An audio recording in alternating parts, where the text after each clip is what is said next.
The following content is provided under a Creative Commons license. Your support will help MIT OpenCourseWare continue to offer high-quality educational resources for free. To make a donation or view additional materials from hundreds of MIT courses, visit MIT OpenCourseWare at ocw.mit.edu.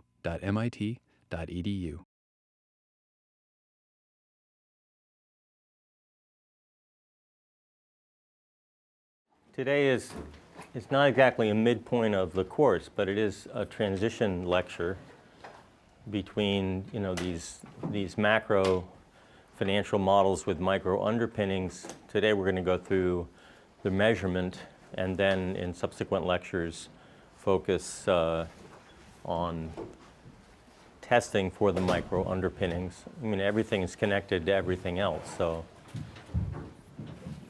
there's a quote, I don't know, many of you may be familiar with it. It's really quite good.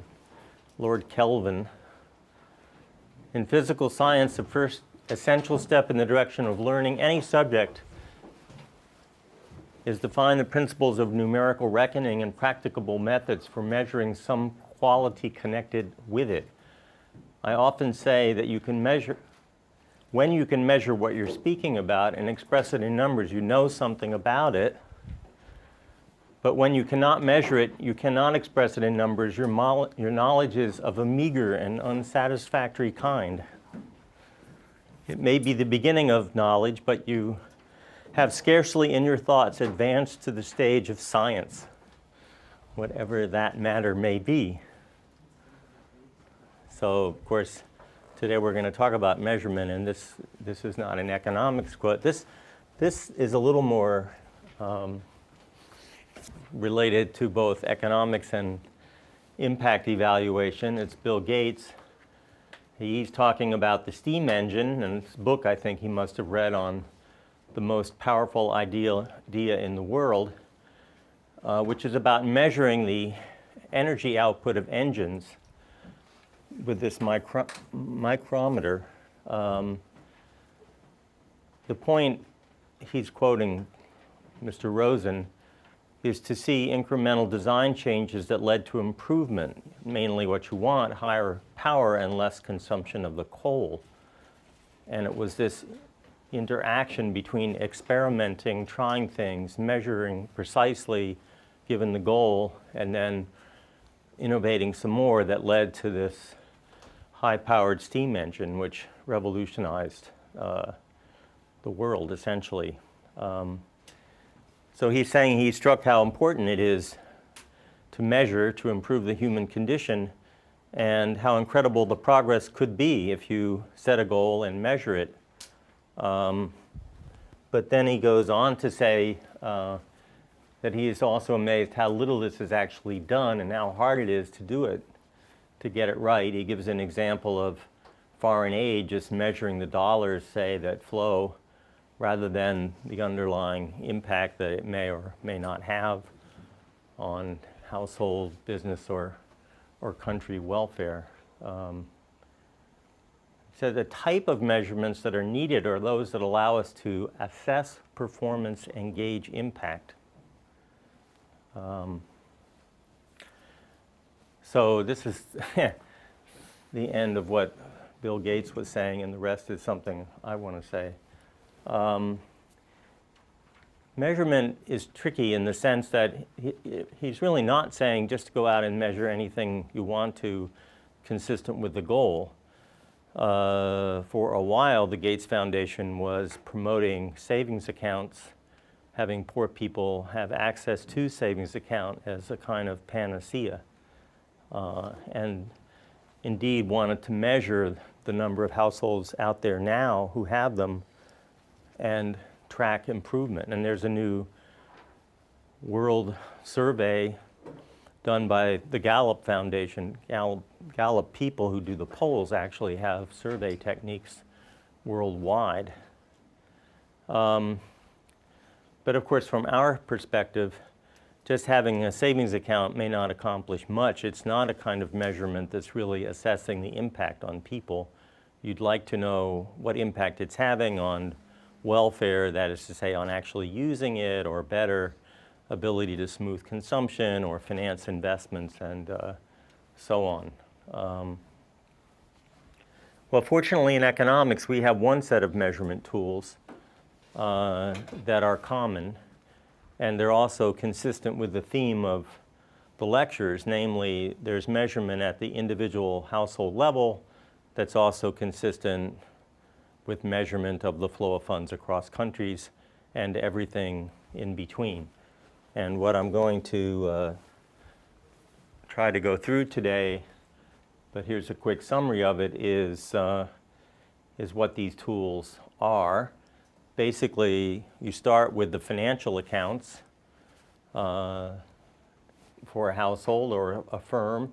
So that would be the balance sheet, the income statement, and the statement of cash flow. You may associate that language with corporate financial accounting and wonder perhaps about its relevance, but they are the benchmark standards and they can be applied to households and especially to households running businesses, which is the typical enterprise in developing countries. So I'll show you in a moment exactly how this can be done. What use can you make of these things? Again, I'm going to try to buttress my case that it's not just measurement for the sake of measurement, but actually that you can use these measurements. So in this case, we'll draw a distinction between productivity and the return on assets versus liquidity. A distinction you could not make if you were not clear-headed, as in applying these financial accounts, or at least it would be quite easy to make mistakes. And show how where wealth is coming from and how wealth changes over time. At the household level, that gets you into poverty dynamics. You can start thinking about the mechanics that underlie changes in inequality.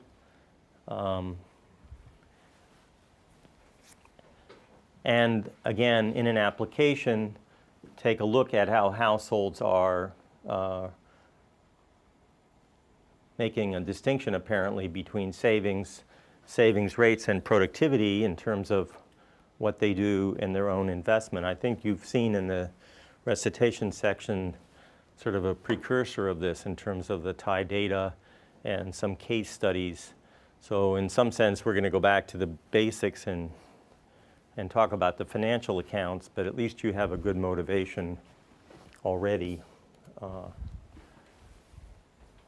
for what households are doing. Then we can aggregate up from households, say all households in a village, and create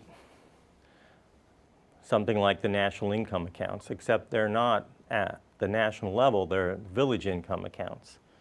But we have the standard savings and investment, GDP numbers, and indeed we get balance of payments at the village level or regional level, just so you can see what's going on within the country, not just of the country relative to other. And again, you've seen this come up in the lectures, China provincial level, China at the national level relative to the rest of the world, flows across sectors that differ in obstacles to trade. And finally, we'll get to flow of funds accounting, which I like to think of as the nuts and bolts of the financial system actually measured. So you don't just have to imagine what's going on in the country over time in response to shocks. You can actually see it in the measurement.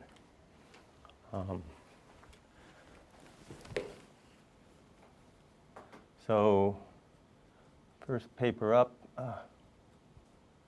not going to work. Let's not cut off too much, maybe it's all right, is to create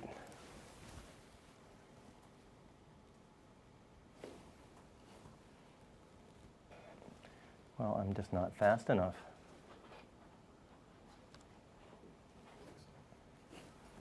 Create the balance sheet, income statement, and statement of cash flow for these households in order to make the distinction between productivity and liquidity. So this is a quote from Deaton that I often show. The only way to obtain these measures is by imposing an accounting framework on the data, painstakingly construct estimates from myriad responses to questions about the specific components that contribute to the total.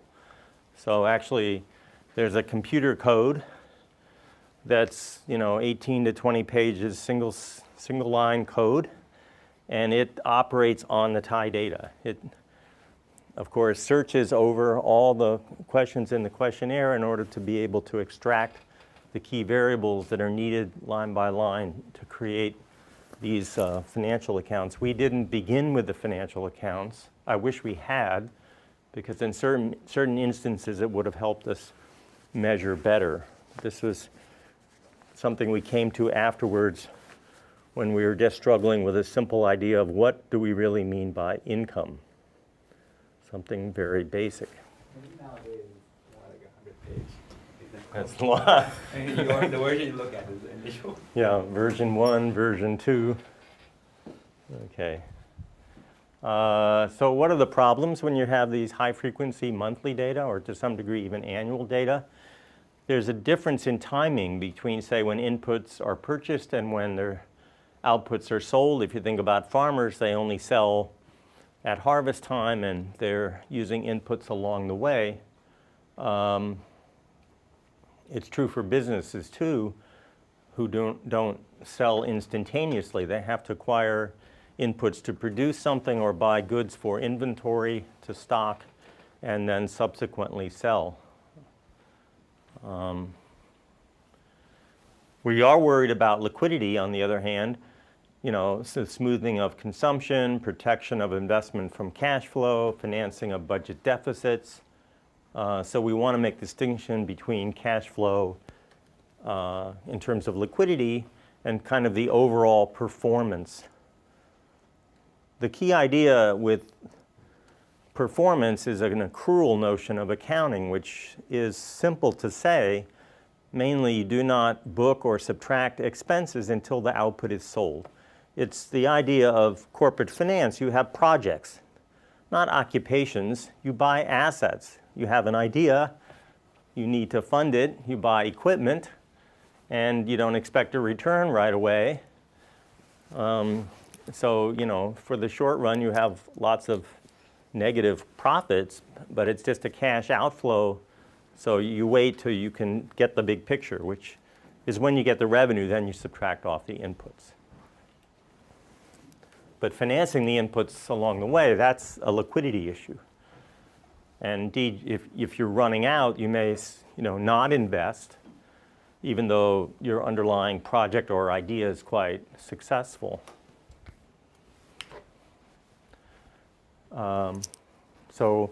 So we go to the financial accounts. Now, viewing households as firms,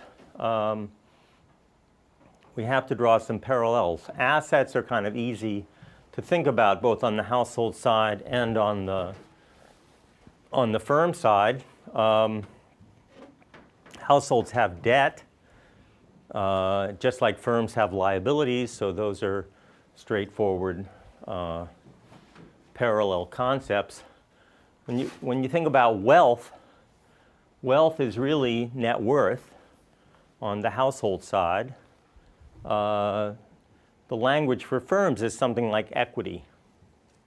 It's the amount of the owner's investment in the enterprise that's built up over time that is not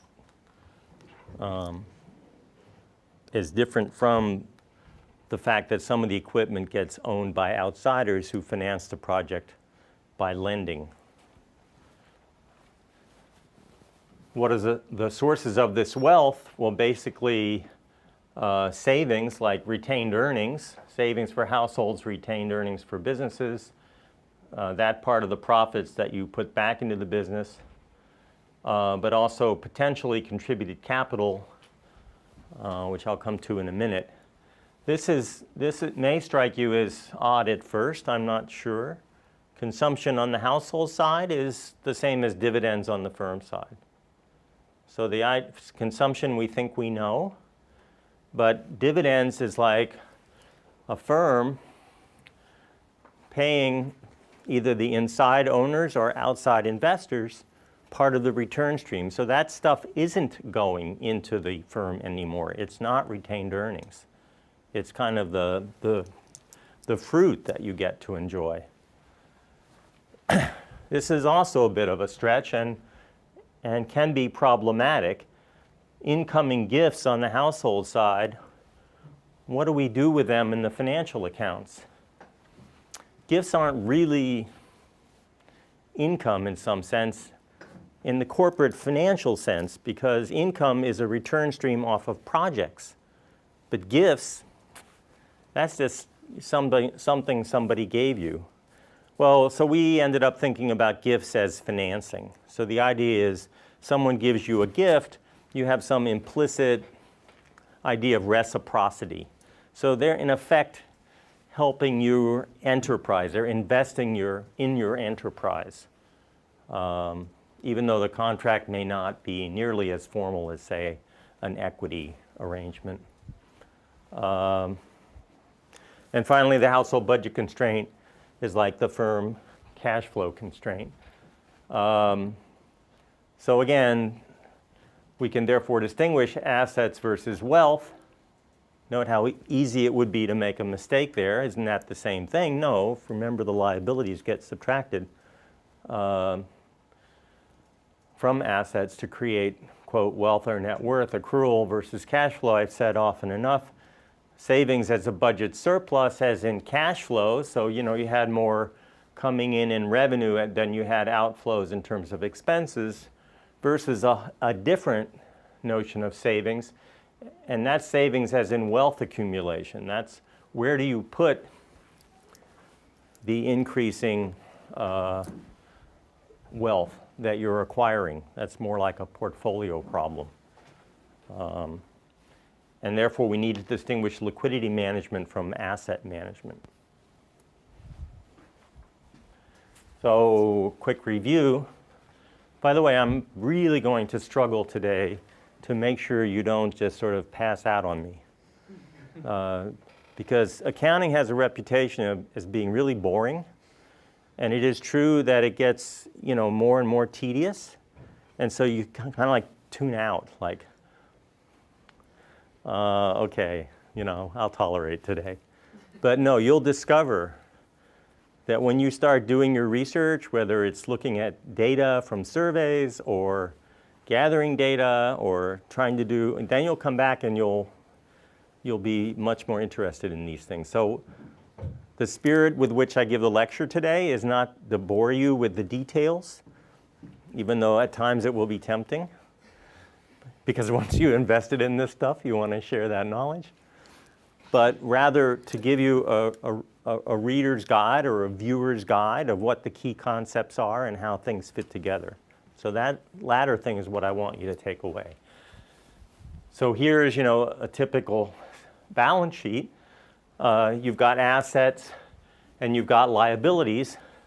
The bottom line has to be the same. Now, how does that happen?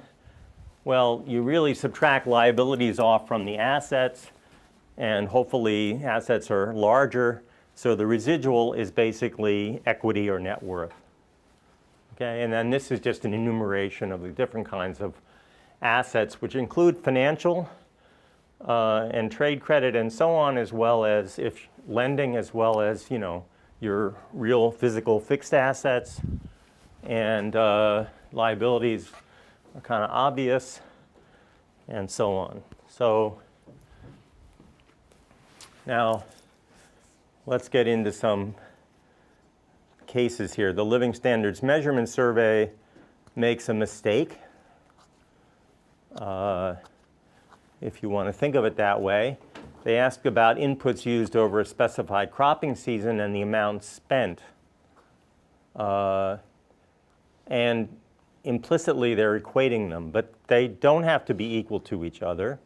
For one thing, you could be using inputs in your farm that you acquired previously. Especially with monthly data, it's likely you have some kind of input inventory.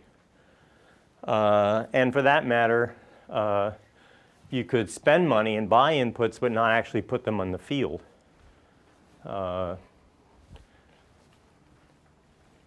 And the same thing happens on the output side, essentially. What do we do? Fortunately, in the TIE survey, we actually keep track of both inputs acquired since the previous interview, as well as the actual use, both value and quantity of inputs. So we have this input inventory account. You know, in revenues, I say here, but don't dwell on it. You know, so what do you do when you have the output? Well, you could store it, or you could sell it, or you could eat it. So you kind of have to create an output account. We act as if output is sold at the time of harvest just to put an accurate value on it. But when in fact they don't sell all of it, or they eat some and store some, you know, then we create another sort of output inventory account. So in high frequency data, this sort of inventory that your mind might glaze over when you look at a financial statement, inventory may be a really key smoothing device. And at the risk of getting carried away, there's something called work in progress inventory. And that happens when you're using this accrual notion of accounting, where you don't want to subtract something off as an expense yet. If you don't subtract it off as an expense, then you know it's not on the income statement. Well, where the heck is it? Well, basically, you act like you've created an inventory of something, like buying an asset. So all the fertilizer that you put on the land and all of that stuff in the accrual notion is work in progress inventory. It's producing the crop. Yep. So how do you, literally, so how do you kind of ask? So I'm assuming that in your survey you ask kind of simpler question, like just count assets and name expenses and what you use and stuff like that. How can you be sure that your classification kind of is what it is in mind of the households? So like, I understand sort of the asset versus wealth thing and so on, but when you go into this like inventories and stuff like that, how? We create that. We don't ask the household what their work in progress inventory is. We have that as a conceptual category as measured from other variables, like what did they buy, not yet put on the land. Would you think it's interesting to go see like whether that maps it into some sort of way? So Chris Woodruff had done, the inventory thing is the hardest thing to get right. And in fact, when you think about it, you buy maybe inputs at one price and you sell them in another. So you can have, so you can have capital gains and losses on the inventory account. Yeah, I mean. And so what Chris has done is actually, he wrote a paper called, and we take the opposite point of view, but his is, how is the sausage made, or don't ask what's in the sausage. So he just asks households basically what their income is. And the view there is that somehow they're going to do better than asking all these detailed questions. We think it's better to ask the detailed questions and then construct the income, but you can certainly, and we didn't do enough of this. So yes, you should compare the answers of the households to see, and do the households have in mind some liquidity notion of income, or do they have in mind some sort of rate of return calculation when you ask them what their income is in a given year? Maybe even like at an earlier stage. So I think that in the whole boredom of accounting, there is some like what I remember as more interesting stuff. It's like everything that goes on those statements, you can, it's either market value, or cost value. So there's all sorts of, you can get all sorts of numbers depending on how you value things. So my question would be in these settings where I would assume there's even more measurement error in like prices and everything else, like how does that all come together? And how how do you think noise can So I'm going to like, take you, affect your... yeah. So I'll take you through a paper we wrote. I'm going to, formalize the notion of rate of return on assets, and then I'll show you one slide where we did a lot of what the great virtue of having all the data is we could do these experiments, say what if we didn't count something we actually measured, or what if we change categories and put it in one place and the other. So we actually rank ordered the 3 things that matter most to measuring productivity so that we, and especially other researchers, might be able to do better or not have to worry about all the details on everything. It's more to the point. Yes? So what do you do with households that also are running a business? Do you ask them only about household sort of inventories or the equivalents? No, we or- don't separate it at all. Okay. So we treat it as an integrated unit. And again, my view of it is households don't necessarily make that separation. So we ask them, what is the profit from running the business? You're asking them mentally to separate out all these things. If they have some money from wage earning and so on. So we prefer to measure everything. Sorry. Yes. Just a quick follow-up on Stacey's question. So in this sense in which, households that also have business are just treated as business and consumption decisions are treated as a unitary thing. So really this notion of some sort of corporate thing going on.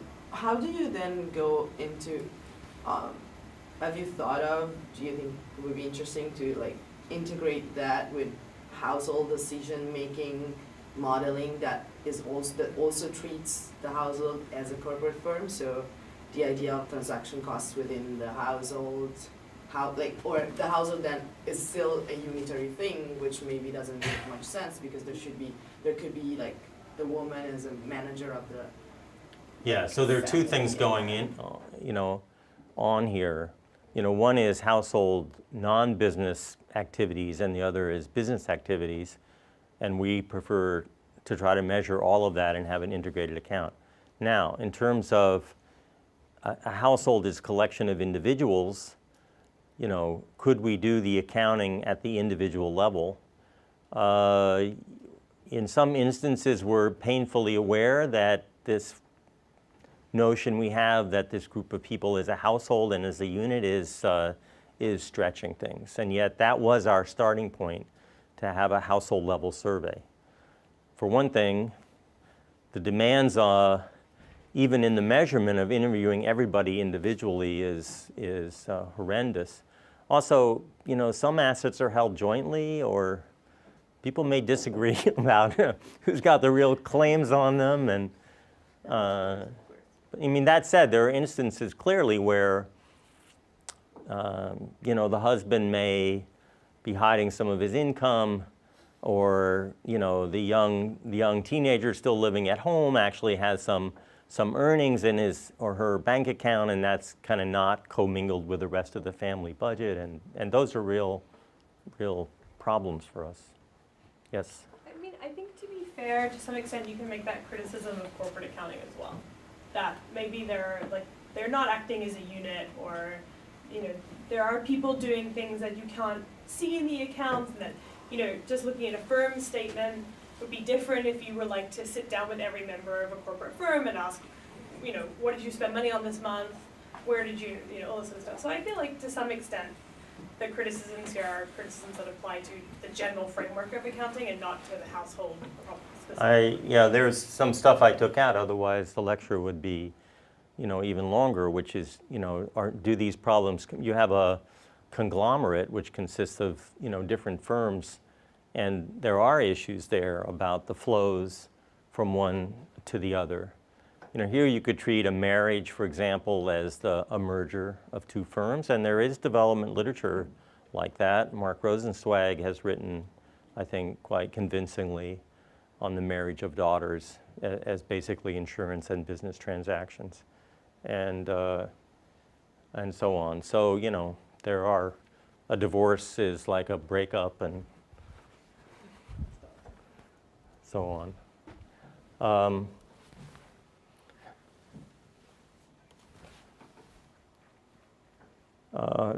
We try to measure liquidity, and so it's tempting to just have everything in cash.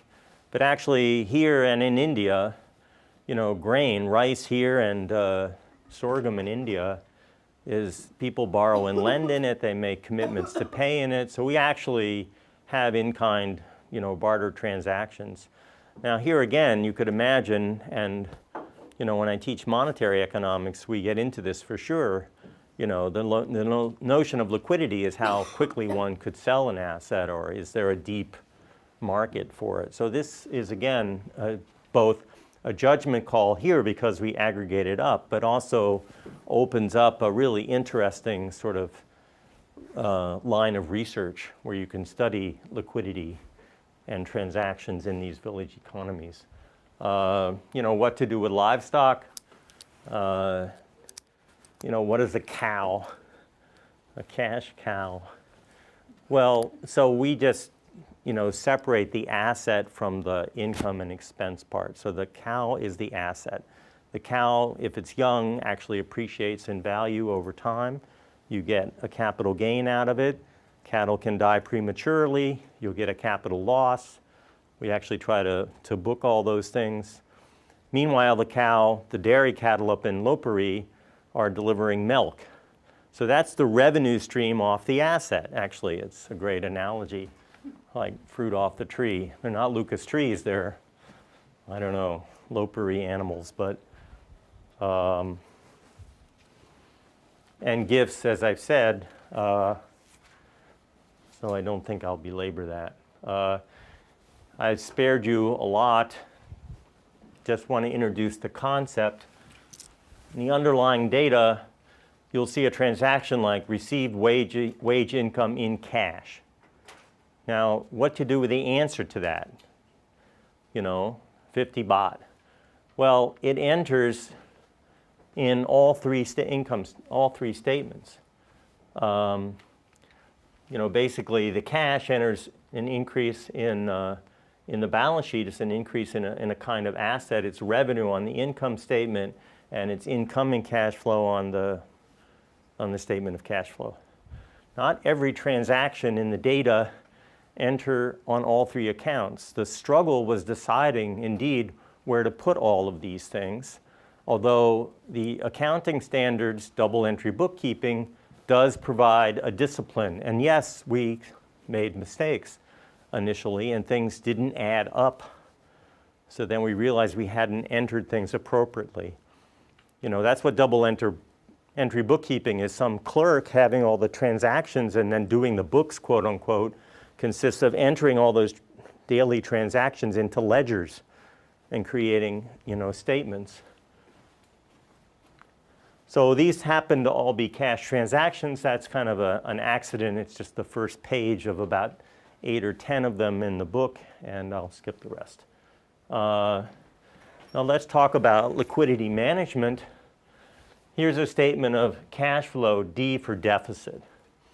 So you run a deficit. The deficit, say, is the difference between your income in a month, cash revenue, I should say, and say consumption minus investment. Okay, so it's a deficit. You had more demands for cash than you received in cash. Well, again, by the construction of the accounts, everything has to balance. So we know exactly how a deficit is financed. We even try to measure the currency. So we have F1 through Fn are these financing devices, and then you can do a little math, basically. Multiply both sides by D, but D is the sum of the F's, so basically you get this, and then you square it, and then you divide by the difference squared, and all of a sudden you're looking at a covariance decomposition, which is exactly true.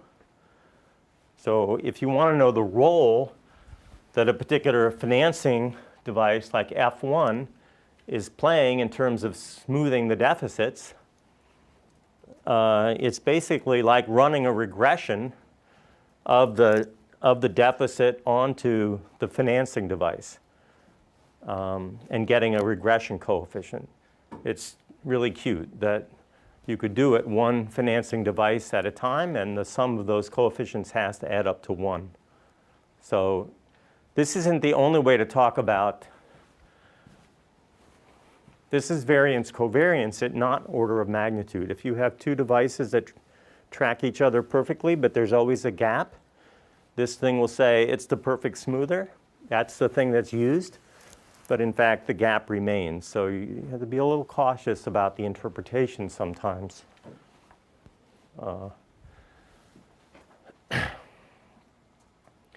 So how do you finance? Well, you could decrease your deposits if you have them in a financial institution. You could, this is an odd way to put it, decrease in your net ROSCA position, which means basically you don't want to pay in, you want to get paid out. You want to be a recipient. You could call in your loans, you could borrow, you could get gifts, or decrease your cash holdings. And for 2 case study households, we actually measure and you probably, unfortunately, can't see it very well, but this cash is close to 100, or 1, basically, 100%.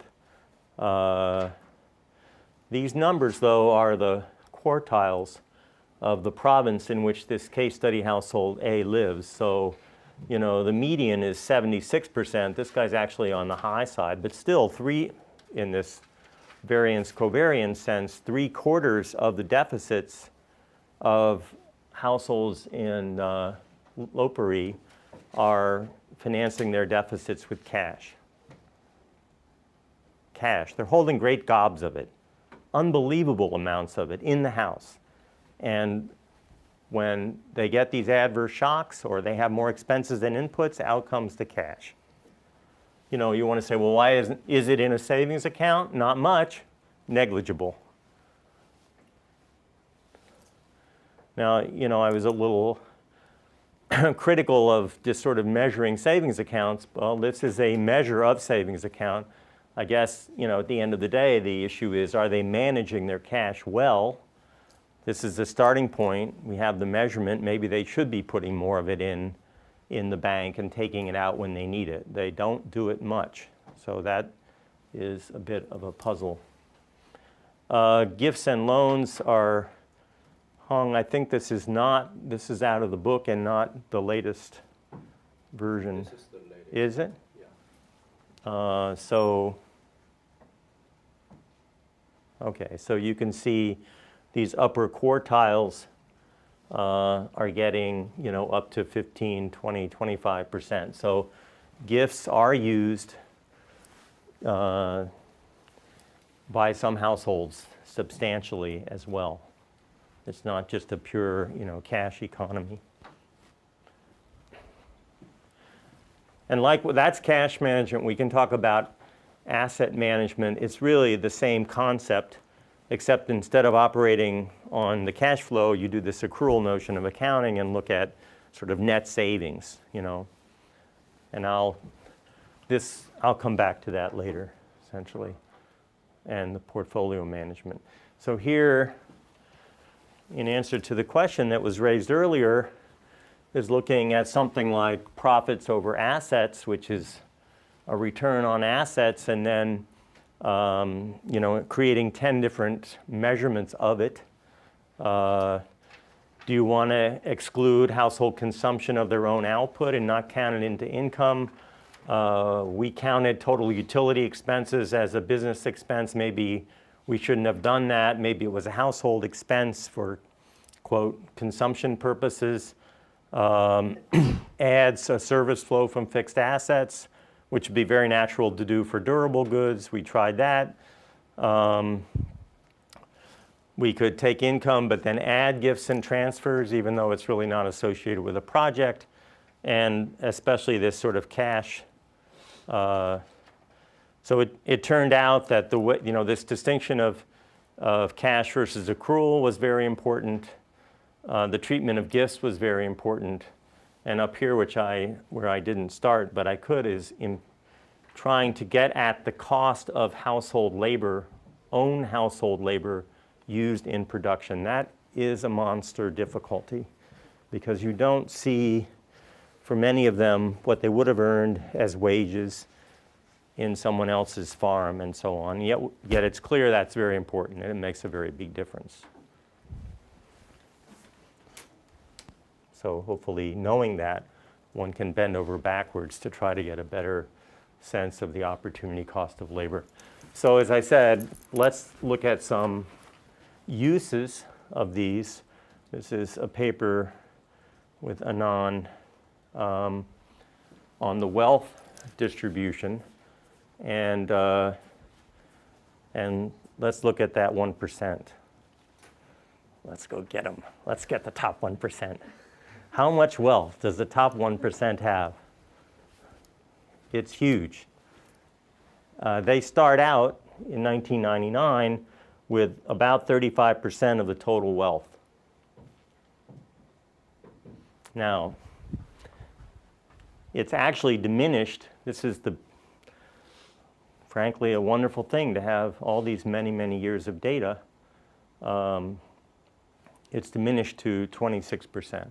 What's going on is this stuff at the bottom end, where, the bottom 50% have 5% of the wealth. By the way, this is typical, of the US and, European history and, it's very skewed wealth distributions. But this thing actually doubles over the space of about 12 years here. Is this including cash? Yeah. So it could be that cash. It could be. There was a question. Oh, yes. Not related to this, but what household characteristics are surveyed other than financial and economic ones? Like the number of household members? Yeah, we have all of that, all the demography, age, education. Yeah. So Whit, in answer to your question, we'll see that among some of these poor people, they have a very high return on assets, real physical assets, and we'll see where they're putting their money. So inequalities going down in some sense, right? So anyway, this is not the story of a poverty trap. Now, I'm not claiming this is universal truth. I'm not claiming there aren't poverty traps really in models and in the real world. Many countries still have, like India, vast populations of poor people. But maybe be a little leery that at least in the case of Thailand, there, you think about starting at a low level, and some of these guys remain in poverty, but there's a huge growth dynamic going on. Yes. And how much of the very, in terms of the actual distribution of income, how much of the very rich got surveyed? How much of is this the people who got surveyed really like a truncated distribution, like the very rich didn't, wouldn't want to answer this survey? This usual. Yeah, it's well, it's a stratified random sample. In some cases, we actually ended up with everybody in the village, but maybe only 2 out of the 16 or so villages did that happen. I think it's more typical that where the rich guys are hiding some of their assets rather than them not, responding at all. I could not run these surveys on my own. I have built up close friendships and collaborators in Thailand who are amazingly good at, getting households to participate. And there are occasional scares, where they think the government's going to start taxing them. The chicken farmers were making great gobs of money and profits, and the rumors circulated that, they better conceal their wealth. They dropped out, but we got almost all of them back in after a while. So I told him that attrition is very low, but what about the initial response rate? Was it close to 100%? Like when you actually went in and... Yeah, it was very high. What do they get for answering the survey? I think Perry mentioned that people get gifts for. No. No, it's not substantial. It's just like you give a New Year's gift, so it's not worth their time. So they don't Okay. look at it as a financial.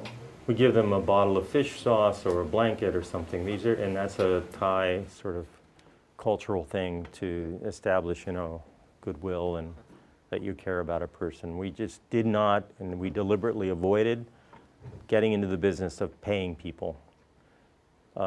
Because for one thing, then other households in the village feel like, they're getting cheated, and so this is all voluntary participation. 13 years of households answering questions monthly with only whatever it is, 2% per year dropping. So here is, there was a movie called Falling Down. I don't even remember that guy went berserko with a machine gun. I always think of that. So not everybody's wealth is going up, and in fact, some people actually find their wealth is falling. So we can track their net position in the distribution of wealth, and here you can see these people climbing up, and other people, quote, falling down. This is the histogram of sort of in percentiles. By the way, the average has to be 0 because it's, the net change is 0 over all the households. But you can see, some substantial, one standard deviation is like 14 percentage points. So do you have any sense for like who's falling down? Yeah. Why? So I guess one thing that sort of got lost in the shuffle because we didn't decide clearly whether it would show it in the TA session or I would show it here is kind of a life cycle picture. So we've created by cohorts by age, and you can see, especially in the areas near Bangkok, a classic life cycle. So as these households are young, they start to accumulate wealth, but after a while, especially as their income falls off, they start running down their assets. So this does not distinguish by age. So it's a bit misleading. It's not like there's necessarily some young household that's just consistently eating more than their income. There are households like that, and that raises this issue before of what's going on. I mean, if the husband isn't there, for example, and the wife is running some hair salon, she's consistently eating more than the household income, but you kind of wonder if there isn't something going on, and we just don't have the husband there who chooses either for personal or occupation reasons to be in Bangkok the whole time. So then we get a misleading picture that she may be in trouble, or she may know more about the future than we do. So let's do a simple decomposition. Here's savings on both sides in absolute amount, and then divide and multiply by profits from the household end businesses, all of them summed up, and divide and multiply by assets. So that has to be true. It's an identity, but savings over basically profits is a savings rate out of income, and profits over assets is the return on assets, post multiplied by the level of assets. So basically, you can look at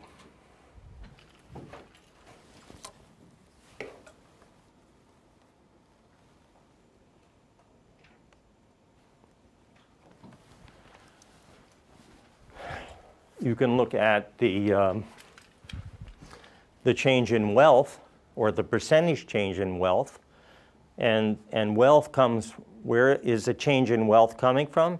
It's coming from savings plus incoming gifts. The savings thing is decomposed up here. So part of the, mechanical accounting drivers of increasing wealth has to do with savings rates and rates of return on assets, and maybe gifts if they're important. So here is the correlation of the growth of net worth with savings rates, and depending on whether the unit of observation is household month or household year or households averaged up over all of the months and years of the data, you do see some positive significant correlations. So in fact, not too surprisingly, some of the increase in net worth is coming from households who have high savings rates. But the bigger part of the story is the correlation with the return on assets. And there it's consistent pretty much at all levels. So household by household, with our measurement, we look at their productivity in terms of rate of return and then see, whether their net wealth is going up or down. And it's the households who have high rates of return who have the highest rates of increase in their net worth. And it's quite persistent. Here we look at return on assets in the first half and second half of the sample at the time that we did it. So, if they were identical, they would lie on a 45-degree line. And these scatter points are close with one exception, which is Buriram. Oh, you should be thinking models at this point. Remember the productivity, the TFP thing? That's the thing sitting outside multiplicatively in front of the production function. These are household-specific TFP numbers, sort of. It's not a very sophisticated production function. It's just linear. So it's not really just, you'd rather have like the marginal product of capital and pre-multiplied. This is a linear production function. The marginal product is just the average. But it's very persistent. So in these models, the issue is, are those TFP shocks IID over households? Are they the same unless you get blasted with some shock? And this suggests at the household level it's really quite persistent. Buriram is an interesting exception. And I'll just say it in words. There are many more occupation shifts in Buriram than in the other three provinces. It turns out these villages aren't really villages anymore. They've paved over our soil moisture readers and they become part of the town.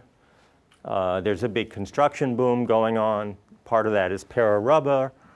Part of it is Scandinavian tourists coming in, marrying Thai women and staying. Place is just like a construction boom. So people shifted from rice growing or money lending or other things to laying tile and all these things. And they had a higher return on their assets as a result, on average, of those switches. So that's kind of reassuring. It's another sense in which households are aware of their success. And here, coming back to Witt's question, if you partitioned into low, medium, and high return on assets and looked at what they did with their increasing wealth, these high ROA guys are putting money back in the business. They're buying equipment, they're investing and putting it into their business. So, and that's not true of the medium or low guys. These guys are doing the financial assets. So more of their increasing financial wealth is potentially in cash. But to the extent that we measured ROA accurately, which we have tried very hard to do in all kinds of different ways, we're getting the reinforcing message here that we've measured it accurately because they seem to do what you would think, which is you're not going to put your money in a savings account when you've got a really high return. And later in another lecture, we'll try to adjust for risk. So now we'll aggregate up to villages. and use those same financial accounts. We do have to struggle, again, with this dual role that households play as consumers and producers. You know, so much of economics is driven by here's firms maximizing profits, here's households maximizing utility. These are households running businesses. So what are we going to do? And in particular, what are we going to do with the labor? Well, we made a decision, although here we do check and do robustness checks. The one I'm going to show you today is treating even the labor income as something like consulting income, like they're providing a service. Their business is to provide a labor service to other households, and they get profits from that.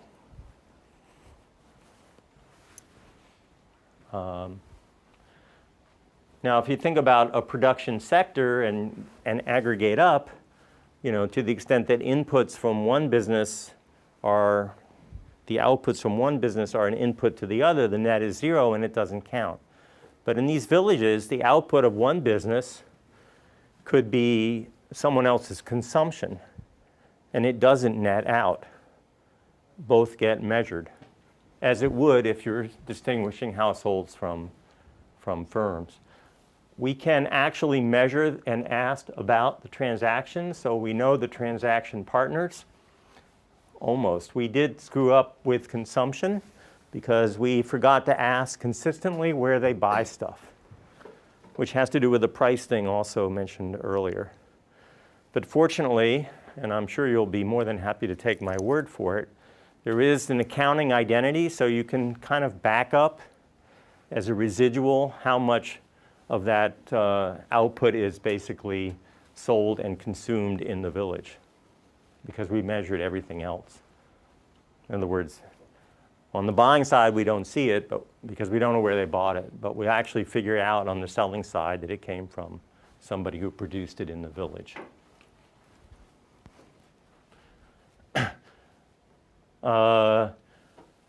Measurement error, somebody asked about the rich guys not participating. You know, if a money lender were like the central node and the money lender refused to answer our questions, we're going to get really screwed up in terms of the flow of funds and the balance of payments and everything else. Because we are going to act like the average over all the households in the village is the representation of what's going on in the village itself as a whole. To the extent that there's measurement error, but it's IID over households, and to the extent that we have a lot of households, then hopefully that helps make the case that we've got a reasonably good measure.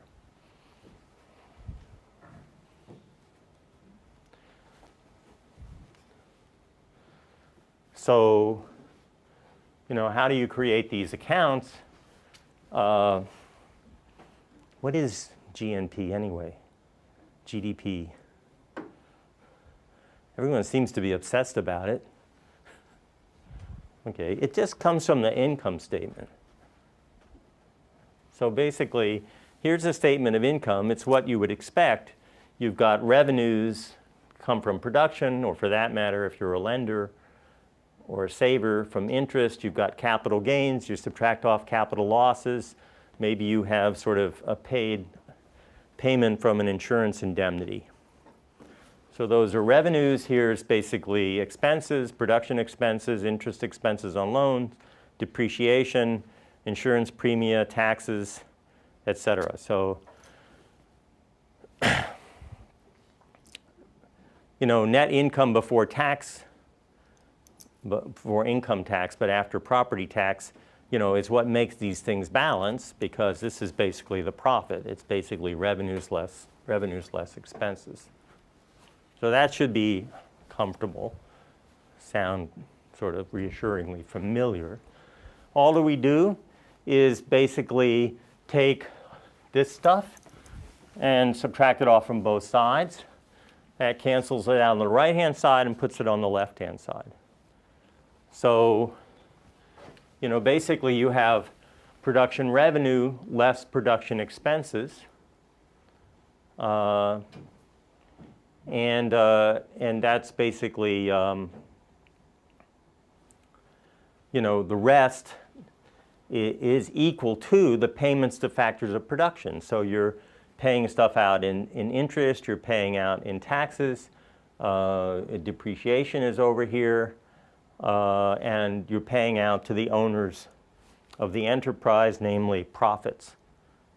So you may remember vaguely that there's two ways to measure income, on sort of the output side and on the factor payment side, and they add up to each other. So, this is value added, basically. The only catch here is the way we treated labor, you don't see a labor expense over here, because normally value added, you're only subtracting off intermediate inputs and other purchased inputs. But here, we actually subtract off the labor because of the way we conceptualize that problem or that issue. So you want to see, what's happening over time in the 4 provinces, 4 villages per province.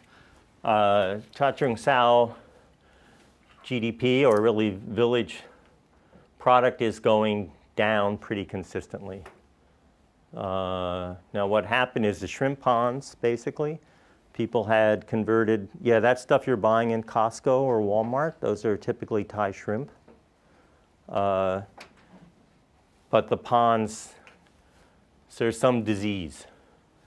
And households, some of them switched into fish, and others now are actually, with the world grain prices being relatively high, they're refilling in the ponds and planting rice again.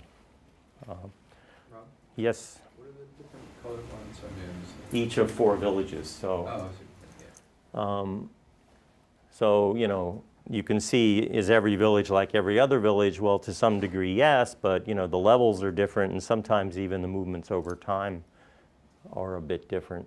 Another thing to watch out for is the scale here, because in order to clearly display each village, each of the 4 villages in a province, we're changing the scale of the province.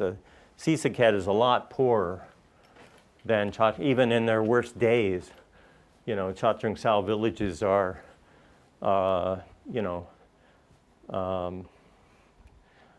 better off substantially than Sisaket.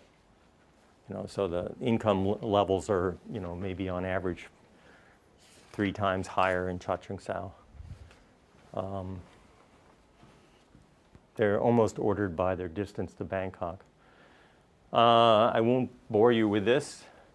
This is just what do households do with their profits. And the story is mostly in the Northeast, they eat it. And in the central region, they're more likely to put it back in the business or their farm as retained earnings. Savings investment account. That's probably worth looking at. Here's the balance sheet. So remember, we had assets and liabilities and net worth. This is the change over time in the balance sheet. So it's like a first time difference. So changes in liabilities and changes in net worth must equal to the change in all the assets, especially if you include change in net worth over there. These could be financial or real. Well, hopefully this is comfortable and familiar. Just the notion of having assets and liabilities and net worth and taking a time difference. What is the savings investment account? Well, you just basically take the change in liabilities and put it on the left-hand side. That leaves the change in net worth on the right-hand side, and then what you do with it on the left-hand side. Yes? So before we were talking about household gifts as equity. Yep. So does that mean that they get counted as financial assets? Or where would gifts in a village enter? Contributed capital. Contributed capital. Okay. Yeah, that's what we called it. All right, cool, thanks. Yep. Sorry, just occurred to No, me. it's I had fine. no idea where that would go. Yeah. It's there because if they're getting gifts and not eating too much, it should increase their wealth, and therefore it should show up somewhere as either reduced debt or increased assets. Great, thank you. And that phenomenon depends a lot on where you are. So it enter both sides, right? You enter as increased cash and then also increase contributed capital. The concept is here. So basically, say this is positive, and your change in net worth is positive because either retained earnings or contributed capital. And then the issue is portfolio management. It's what did you do with it? And you could put it in cash. That's in financial assets. But you could also, you know, have it in inventory, as I was alluding to, or have livestock assets, other fixed assets. So it's worthy of study to figure out what they're doing with it. In some sense, the idea is there's a reciprocity, and the gift that I give to my buddy in the next village is in some sense a residual Yeah. claim. So yeah. Yeah. So yeah, I guess that's why I was. I mean, extreme versions of that would be the kids that go off to Bangkok and they send money back. Now, can you distinguish they're just caring about their parents, and there's a very strong Thai tradition there. But, you know, then eventually they come back and run the farm.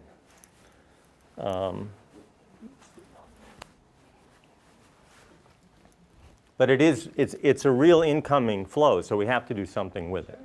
We could just not call it equity or something, and in effect that's what we're doing here, is just keeping track of it separately as a line item. Okay, so I guess I said this before. Oh, by the way, on the life cycle diagrams, it's really dramatic that in the Northeast, you know, wealth isn't dropping as these guys get older, and likewise, they're not accumulating a lot of financial or real assets as they're young and getting older either. There doesn't seem to be this life cycle, and the gifts just get bigger and bigger. You don't have to get older to get those gifts. It's the huge, I think it's overlapping generations, essentially. It's really quite different between the Northeast and the central area, and that's related because it's kind of showing up here. So then we get to the balance of payments. So basically, villages trade. They produce stuff and sell it, and they buy stuff as inputs and buy consumption. So we got sort of a trade balance that we measure.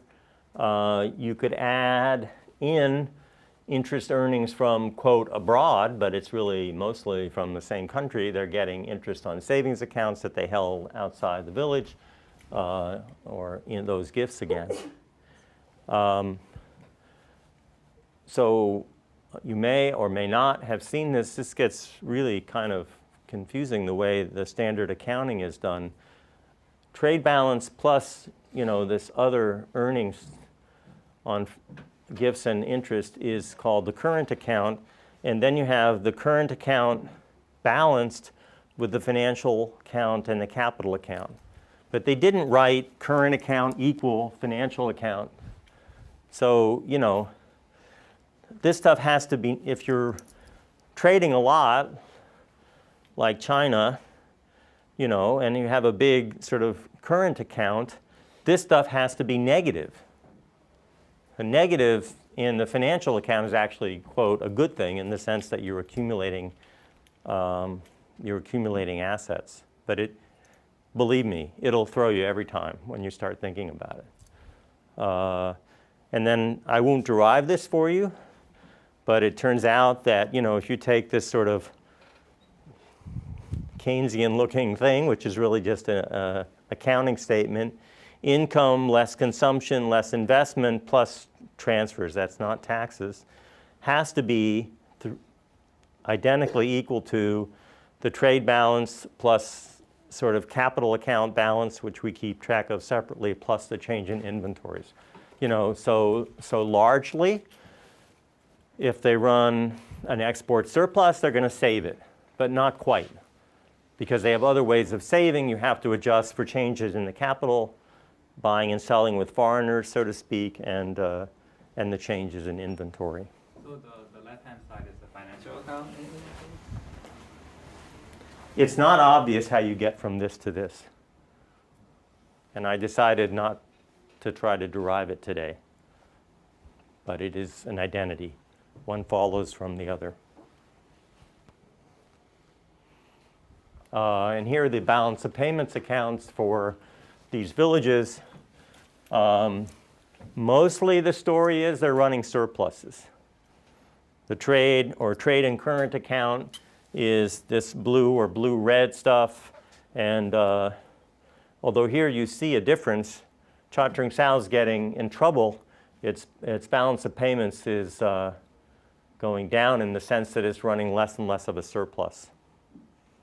Whereas Loperi is the other story. It's always increasing.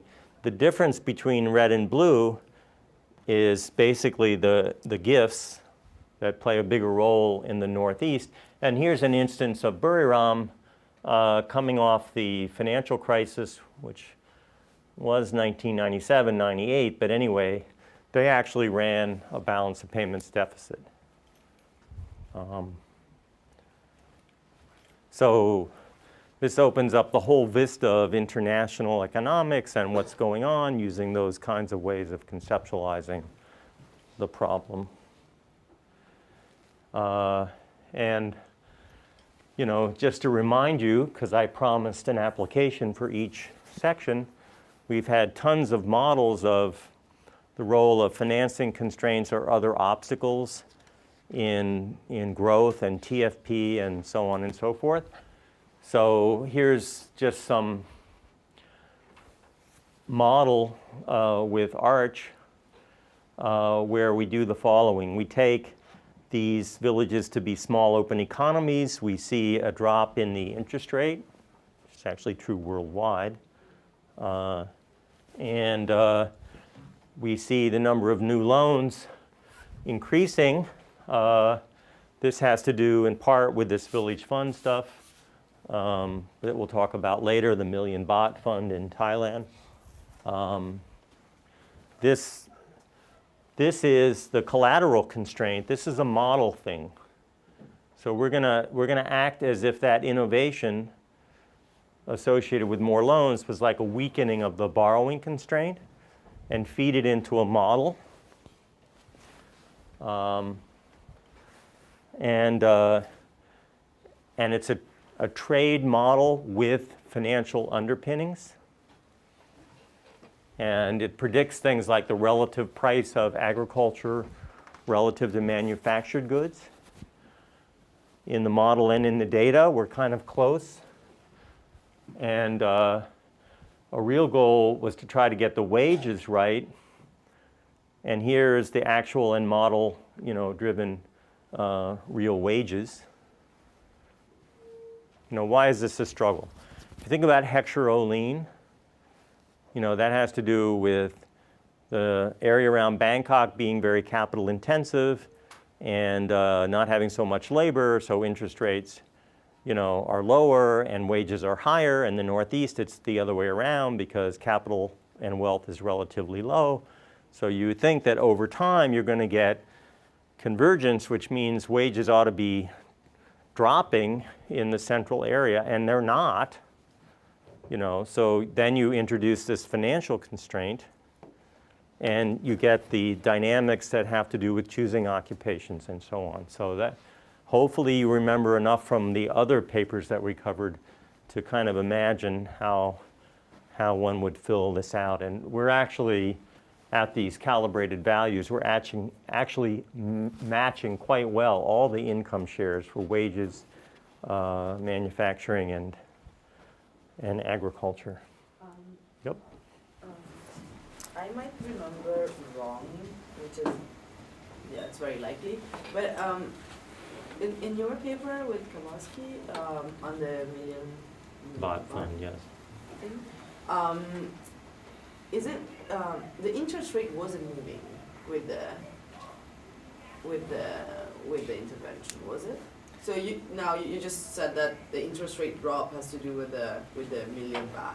Remember, what we're doing kind of variation in the cross section as a function of the percentage of households in the village. So the per capita treatment is we're seeing whether that has an impact on the interest rate. What I showed you was the time variation in the interest rate, so it's a very different object. Okay. Yeah, so that's kind of like differenced out, basically. It's the relative difference from the trend and whether the million baht fund had something to do with it. Okay, the last thing is flow of funds. These are the flow of funds accounts for Thailand, basically. A quick introduction to flow of funds. You've got non-financial corporations, financial corporations, government, households, and not-for-profit corporations, and the rest of the world. Those are the sectors.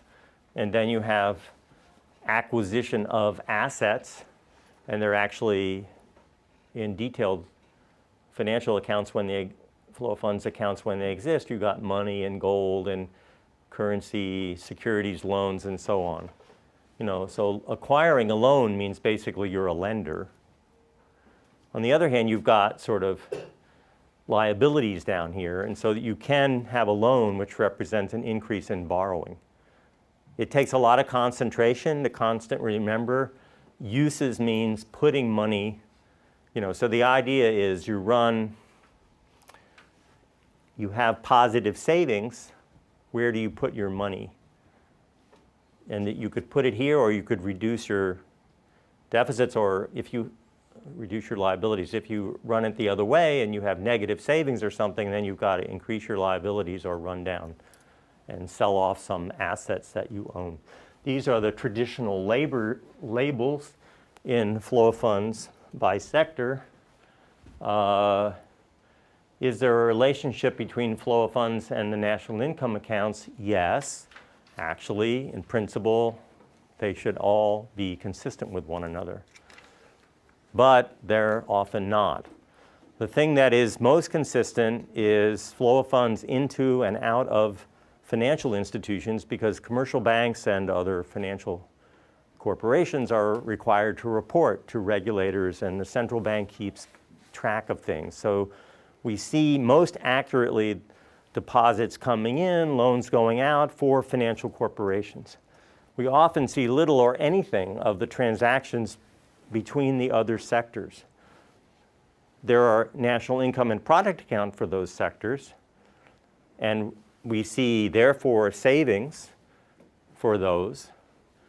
But those savings numbers are often radically different from the savings we would impute from just seeing transactions with the measured formal financial sector. Another way to say this, if you read Deaton and so on, the savings you see coming from household surveys gives you very, very different numbers than the savings you'll see at the level of the national income accounts. And that's because the measurement is missing, so households get treated as the residual in the national income accounts. But flow of funds data do exist, and to some extent they can be created, and Thailand is, for example, and Mexico, creating improved financial flow of funds accounts. I'd like to think we had something to do with that. We can also do it at the village level. I've shown you a lot, but let me just jump here. At the national aggregate level, these are the traditional sectors, and here's a diamond. And basically, you can see from the standpoint of banks, households are interior. Basically, households are investing in banks, but that's a liability for the banking sector. Savings accounts are to be paid back. On the other hand, in this period between 08 and 04 and 08, the banking sector was investing in the rest of the world, and that had to do with Thailand running a balance of payments surplus. But this is at the village level, and here you can distinguish, you know, financial corporations, transactions with businesses outside the village, transactions of the village funds we just talked about, and you can see them using currency, you know, running surpluses or deficits with these other entities in terms of the objects. So the point here is that it's a common way of measuring, and it doesn't just have to be applied as it is conventionally at the national level. Flow of funds can zoom in and zoom out by region and tell you which objects moving around over time. And in fact, you know, this, you can read it in a little more leisure style on your own. There's papers of Guerrieri and Guido Lorenzoni and Monica Piazzi and Martin Schneider. And these are, granted, about the US, but it's basically looking at the household sector and going to the flow of funds data in the US to measure changes in savings and borrowing. And this same language that they use to try to understand, you know, what happens in a financial crisis when all of a sudden you can't borrow as much because the banks are tight, or in Monica's case, what happens when there are many, many more young people entering and they have certain expectations about inflation, and they, you know, each one of these pairs of authors is doing this kind of experiment in the context of a model. So these very same models that rely, sort of macro aggregate looking though at sectors in the US, also apply to developing countries. In fact, Guido's model is eerily similar, although none of us recognized it at the time, to the model that Joe and I used to analyze the village fund in Thailand.